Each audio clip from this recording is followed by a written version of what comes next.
This incident occurred in 2013 in Bakersfield, California. Todd Eric Chance was born on March 10, 1968, to Diana and Travis Chance. Shortly after, his younger brother Scott came along. They all resided on a farm in the small town of Shafter, not far from Bakersfield. Both boys weren't afraid of hard work and helped their parents raise pigs and horses from a young age. Todd was described as a true cowboy. From his youth, he adored wearing a cowboy hat and boots, enjoyed off-road riding with his father, and was passionate about race cars. When the young man became old enough to drive, his parents gifted him a blue Mustang Cobra, and he transformed into a handsome young cowboy with his own iron steed. As a result, he never lacked female attention. His mother Diana said he was a real magnet for girls. Every day, notes would appear on his car's windshield from some love-struck admirer leaving her phone number with a request to call. Young ladies were attracted to his sports car and to him, but lately there was only one woman who captured Todd's imagination. Her name was Jenny. Jenny worked as a cashier at a local pharmacy. This young woman had already been married to her high school sweetheart, but their married life was short-lived as her spouse began to stray. They divorced due to his constant infidelity. Consequently, Jenny became a single mother to a little daughter. She believed that if she ever married again, she would choose an unattractive, overweight man who would cherish her as a woman. These were the thoughts in the divorced lady's mind when an attractive young man named Todd Chance, who had recently finished high school, started working as a security guard at their pharmacy. Jenny immediately noticed him, but considered Todd a ladies' man and a player with women's hearts, so she tried to keep him at arm's length. It wasn't long before the woman changed her opinion about Todd, getting to know him better. He turned out to be quite different from how she had imagined him. Todd wasn't a womanizer. He genuinely fell in love with Jenny and accepted her daughter Jessica as his own. The gentle, caring man managed to melt the single mother's heart, making her feel worthy of happiness again. From this point, their relationship developed very quickly. Eventually, Jenny and Todd married in 1996. They had 2 more daughters, Samantha and Sarah. Despite her successful marriage, Jenny didn't plan to spend her entire life as a cashier. In addition to the pharmacy, the woman managed to juggle 2 more jobs. She dreamed of earning a degree in education and did everything to pay for college tuition. Since Todd's childhood love extended to all vehicles, be it sports cars, passenger cars, or motorcycles, he got a job as a truck driver and focused on setting up their family home while his wife finished her teaching studies. Friends, over 90% of viewers watch videos without subscribing to the channel. Check if you're subscribed. If not, please be so kind as to subscribe to the channel to support me. After obtaining her coveted certificate, Jenny began working as an administrator at Fairview Elementary School. She was extremely hardworking and always strived to achieve her set goals. Mrs. Chance was determined to accomplish something in this life, even if it meant juggling 3 jobs. Having come a long way in her career, starting from school secretary and ending up as an assistant manager, Jenny eventually became the principal of Fairview Elementary School. And Todd, who had a passion for cars since childhood, made a career working in the trucking industry for over 15 years. Now that Jenny's income as a school principal had increased, the family could afford luxurious vacations and provide their daughters with an excellent life. Todd was the best husband and father one could dream of. He had always been hardworking, but his family became his main priority. The man spent all his free time with the girls, played video games, engaged in sports, and tried to support all their endeavors. Jessica, Jenny's daughter from her first marriage, considered Todd her father. He was always there for her, which was something she didn't get from her biological father. By the summer of 2013, Jessica had moved out of the family home, having settled her personal life, while Samantha and Sarah were teenagers at the time. The whole family decided to go on a family vacation to San Francisco and Las Vegas, and they had a great time. The girls called it the best summer ever, and just a few weeks after returning from vacation, Todd Chance was found dead. On August 25, 2013, at 9:27 a.m., The police received a call to the Almond Grove, located 15 miles from Bakersfield, where local workers had discovered a body. According to them, at 7:30 a.m., they had driven through the area and there was no body there. Consequently, the corpse must have been dumped after 7:30. When emergency responders arrived at the scene, they were able to immediately identify the deceased as 45-year-old Todd Chance because he had a wallet with identification documents on him. His mobile phone was lying 39 feet away from the body. Nearby, there were also tire tracks imprinted, but the vehicle itself was missing. The man had been shot twice in the chest, with one of the bullets passing through his right arm. Both shots were fired at close range, and the fact that one of them pierced his arm indicated Todd's attempt to defend himself. The investigation began almost immediately. Detectives wanted to figure out how this happened and why someone would want to take Todd's life. Robbery was ruled out, as the wallet found in his pocket and the nearby mobile phone suggested that the perpetrator had little interest in cash. However, Todd's pride and joy, his black 2011 Mustang, was nowhere to be found. The police theorized that the man might have fallen victim to a carjacking. Perhaps someone had coveted his vehicle. Detectives began searching for the vehicle in the Bakersfield area. It was then that several residents from a nearby neighborhood, known for its high crime rate, called the police. People thought their district wasn't the best place for such a beautiful and expensive car. They found it suspicious that someone had left a Mustang in a place where various gangs operated and illicit substances were openly distributed. The police, wasting no time, went to the address where the black car had been seen. The vehicle was unlocked. The keys were lying on the floor. There, detectives also found a .38 caliber revolver with 2 spent casings. So they immediately thought this was the murder weapon, although it was quite strange to leave it in the car of the person who had been killed. Forensic examination of the Mustang revealed fingerprints and DNA belonging to Jenny Chance. Her prints were found on the driver's side door and on the gear shift. This wasn't unusual, as Jenny was Todd's wife and could have used his car, but this observation puzzled investigators. Their theory related to car theft didn't fit with the emerging circumstances.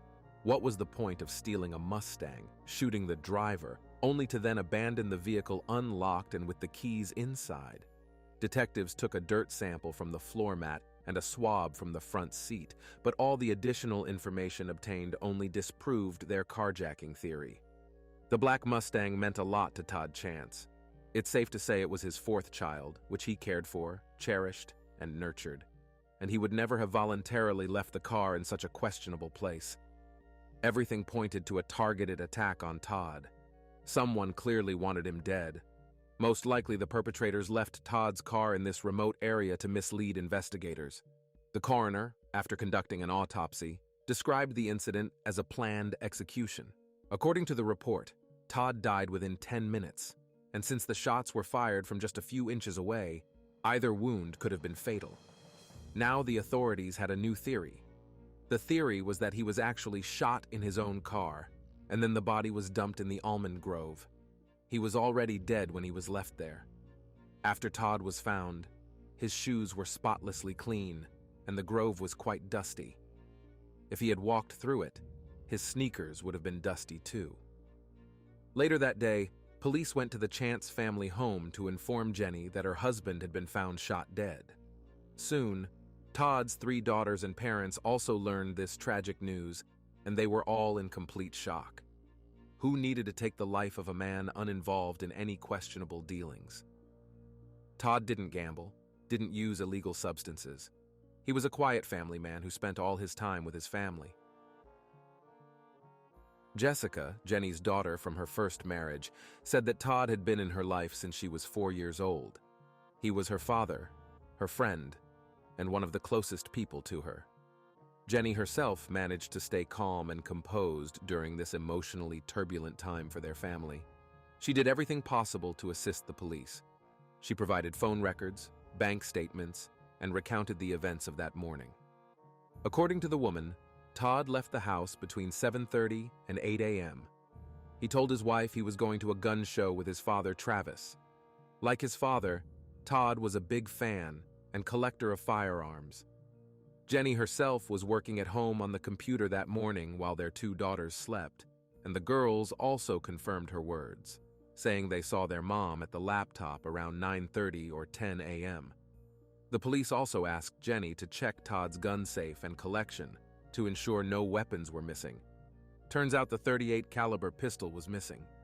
His wife said it was unusual for her husband to take a gun with him.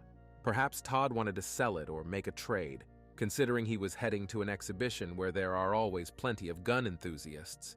It appeared that the man was shot with his own revolver, as this .38 caliber model was found in the Mustang.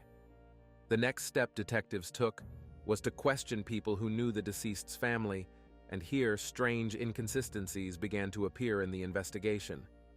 Todd's father, Travis, said he had no idea about any gun show. He and his son hadn't seen each other before this and hadn't arranged to go to a gun exhibition. They had no plans to meet that day at all. This was fundamentally different from what Jenny told the police. So either the wife was lying, or Travis was lying, or Todd had lied to his wife about his plans. Now the police had to independently get to the bottom of who was telling the truth. The detectives started by looking into the gun show. It turned out to be real, and indeed taking place that morning in the eastern part of the city. However, Todd's body was found west of Bakersfield, in the completely opposite direction. So it was unlikely he was actually planning to visit the exhibition. The police then checked Todd's mobile phone to get a better understanding of what was happening. They made a surprising discovery. In Todd's phone, they found several explicit photos of his ex-fiancée, a woman named Carrie Williams. Besides the pictures, there were quite flirtatious messages where the former lovers discussed their personal lives, including Jenny. This gave the detectives a new perspective on the situation. They indeed got the impression that the wife was unusually calm and composed when first informed about Todd's death. She clearly didn't resemble a grief-stricken, loving spouse. The peculiarity with the gun show also pointed to an inconsistency in Jenny's story. It appeared that the man wasn't planning to go there, as he ended up in a completely different part of town. His father, Travis, also hadn't arranged with his son about a joint trip that day, and the messages found in Todd's phone potentially indicated his affair with his ex-fiancée. All of this together didn't look very good and could be a motive for the crime. The investigation was clearly not turning out in Jenny's favor. It's possible that Todd lied to his wife about the gun show while actually planning to meet Carrie during that time. His spouse, discovering Todd's correspondence with his ex in his phone, could have guessed about the budding romance and shot her husband in a fit of rage. Todd's relationship with Carrie Williams predated his meeting with Jenny, so the woman might have known about the girl Todd dated before her, and she didn't hesitate to use this information, pointing detectives to Carrie as a potential perpetrator. In reality, Todd and Carrie had ended on very bad terms. It was a rather unpleasant breakup, and they didn't communicate for a long time. The former lovers only reunited in 2012, a year before the tragic incident. The police didn't yet understand what motive Carrie might have had, so they decided to talk to her and find out what connected her to the deceased, besides the explicit photos and correspondence. Firstly, Carrie Williams had an ironclad alibi. During the crime, she was with her daughter at the Mission in San Juan Capistrano, which currently functions as a museum. Her whereabouts were documented by a parking ticket. Moreover, the woman explained that they indeed reconnected with Todd after a long time on the internet. They had been communicating for several months, reminiscing about their youth, discussing their personal lives, exchanging photos, but they hadn't met in person once. Todd's first fiancée had to be excluded from the list of suspects. The detectives, having Jenny Chance under suspicion, decided not to accuse someone without concrete evidence, but instead to find irrefutable proof, and their efforts were successful. The investigators found several disturbing signs pointing to the real perpetrator. At the beginning, they had the victim's mobile phone, gun, and car. The forensic examination didn't reveal any foreign fingerprints or DNA traces, so the detectives returned to the place where Todd's car was abandoned. They decided to visit houses on that street and talk to residents, hoping someone noticed something important. The police managed to find several witnesses who saw an unknown middle-aged woman near the car that morning. Her hair was tucked under a baseball cap, and large sunglasses concealed her face. The stranger got out of the black Mustang and went somewhere. Besides talking to witnesses, detectives also noticed several surveillance cameras whose footage confirmed that Todd's car was indeed left in that area by a woman. She had a red backpack on her back and a plastic bag in her hands. Initially, there were some disagreements about the gender of the person in the footage. However, comparing the video image with witness descriptions, detectives became convinced it was indeed a woman. The authorities decided to track the stranger by requesting recordings from other cameras along her route. After abandoning Todd's car, the suspect headed to a fast food cafe in the nearest shopping complex. She didn't buy anything but went straight to the restroom. When the woman reappeared on the recordings, she was wearing completely different clothes and shoes. In the plastic bag, detectives could make out something that looked like a yellow container lid. They assumed it was a package of disinfectant wipes that the stranger used to clean the crime scene. After changing, the woman left the cafe without buying anything.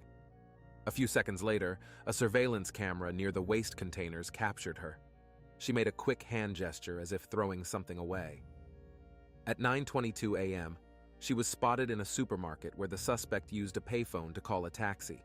When she came back into the camera's view, her plastic bag no longer contained the disinfectant wipes. Most likely, they were thrown into the nearest trash bin, as an empty package of wet wipes would hardly have aroused anyone's interest.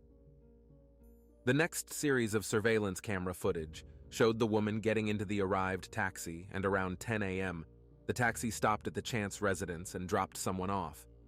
Additional camera recordings were also found, showing Todd Chance's black Mustang heading towards the Almond Grove around 8 a.m., where the body was later found. It's impossible to see who was driving the car in the footage. Then, at about 8:30, the car was driving in the opposite direction. At 8:57, the car was spotted again near the area where it was subsequently abandoned. This happened just when workers discovered Todd's body in the Almond Grove. Although it seemed clear, the problem was that all the surveillance camera footage was of very poor quality, making it difficult to identify the woman. While detectives were almost certain it was Jenny Chance, they had nothing concrete on her except for grainy, slightly blurred images. 4 days after Todd's death, the police called Jenny to the station to retrieve her deceased husband's car. The widow arrived accompanied by her father-in-law, Travis. They were immediately separated into different rooms and interrogated, after which they were shown the surveillance camera footage. Travis didn't recognize the woman in the footage. She didn't remind him of anyone, and the man had no idea who would need to take his son's car only to abandon it in a remote neighborhood. When it was time to question Jenny, she also pretended not to understand who was shown in the video. After talking with the detectives, during which they expressed their suspicions about the perpetrator's identity, Mrs. Jenny refused to answer any more questions and demanded a lawyer. It was at this moment that she was arrested on suspicion of killing her husband, which came as a shock to many people who knew this family. The entire community was divided into two groups. Some were convinced that the wife had shot her own husband. Others insisted that the police had made a mistake. Among those who believed in Jenny's innocence were her 3 daughters. While people discussed law enforcement actions, detectives obtained a warrant to search the Chance family home. They took all the electronics to try to find evidence of Jenny's guilt, but the examination would take time. After reviewing the footage and all other evidence presented by the investigation at that point, the county prosecutor's office refused to press charges against the deceased's wife. The district attorney's office ordered the case to be sent to the sheriff's office for further review. Therefore, after a 5-day detention, Jenny was released from custody. For some reason, they also returned her late husband's car, the black Mustang, to her. Prosecutors understood that due to the poor quality of the surveillance camera recordings and the lack of other evidence, it would be difficult for them to convince a jury of Jenny's guilt. She was released, but she still remained the main and only suspect in this case. Don't forget to subscribe to the channel if you like this video. It's really important. The behavior on the footage, the characteristic gait, all pointed to Jenny. But detectives still had many questions that needed clarification. They needed to find evidence and a motive. After all, the Chance family, according to most acquaintances and neighbors, was a happy family that had celebrated their 17th wedding anniversary. They had wonderful children. They had recently returned from a family trip. The couple had been together for many years, and no one had ever seen them seriously argue about anything. Unfortunately, the police really had nothing substantial except video recordings showing the perpetrator. But proving it was Jenny turned out to be problematic, and the case reached a deadlock. However, the detectives were not going to give up. They spent several years searching for additional evidence and trying to build a case against Jenny, and eventually succeeded. During their family vacation in Las Vegas, the Chance family visited a themed crime exhibition based on episodes of a popular TV show in the States. This in itself wasn't cause for suspicion, but it turned out that some of the high-profile criminal case fragments presented there were accurately reproduced in Todd's case. For example, the suspect's use of a payphone. This was done so that the perpetrator couldn't be tracked by their mobile phone. Another fragment talked about changing clothes. A woman took her own husband's life, then completely changed her clothes and shoes to avoid microscopic blood droplets being found on her. She disposed of the old clothes. This is exactly what the perpetrator did in the surveillance footage in Todd's case.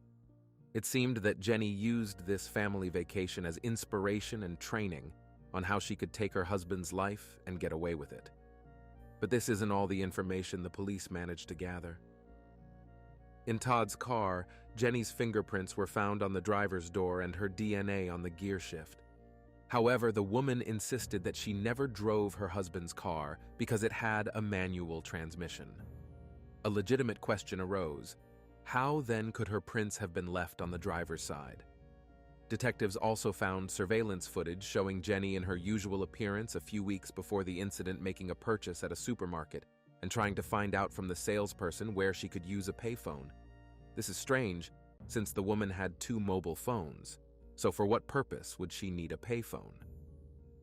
In her first meeting with detectives, Jenny stated that on the morning Todd was shot, she was at home working on her computer while her daughters slept. A check of the Chance family's home computer showed that there was no activity on it until 11 a.m. Consequently, the woman had lied to the police again. In essence, she had enough time to carry out the killing of her husband and return home. The surveillance footage was also shown to Todd and Jenny's daughters. The eldest, Jessica, initially recognized her mother in the footage. The girl stated that they had the same red backpack at home. Although later, when she realized she might inadvertently implicate her mom, Jessica retracted these words. The other 2 daughters, Sarah and Samantha, insisted that Jenny was at home at this time and couldn't have been captured on camera, so all of Todd's children were completely certain that their mom was innocent. Why would she hurt her own daughters by taking away the father they loved? Nevertheless, detectives still believed that Jenny was involved in her husband's death. She probably learned about the affair between Todd and his ex-fiancée, Carrie, and decided to punish her husband in such a cruel way. The second motive, more obvious, was a $500,000 life insurance policy. Since the woman earned significantly more in her managerial position than her husband, in case of divorce, she would have to pay him alimony, so ending the relationship wasn't a suitable option for her. In the end, Jenny managed to receive most of the life insurance policy payout. However, after a lengthy legal battle, everything else went to Todd's parents, Travis and Diana. They, in turn, gave this money to their granddaughters. Finally, after 3 years of trying to build a case and find irrefutable evidence, 49-year-old Leslie Jenny Chance was arrested and charged with killing her own husband. Her trial began in December 2016. On that tragic morning, Jenny and Todd went for a morning drive. Todd was behind the wheel. A woman in a baseball cap and large sunglasses covering her face sat in the passenger seat. They were seen leaving their family home together. While in the car, Jenny pointed a gun at her husband. He, obviously defending himself, instinctively stretched out his right hand.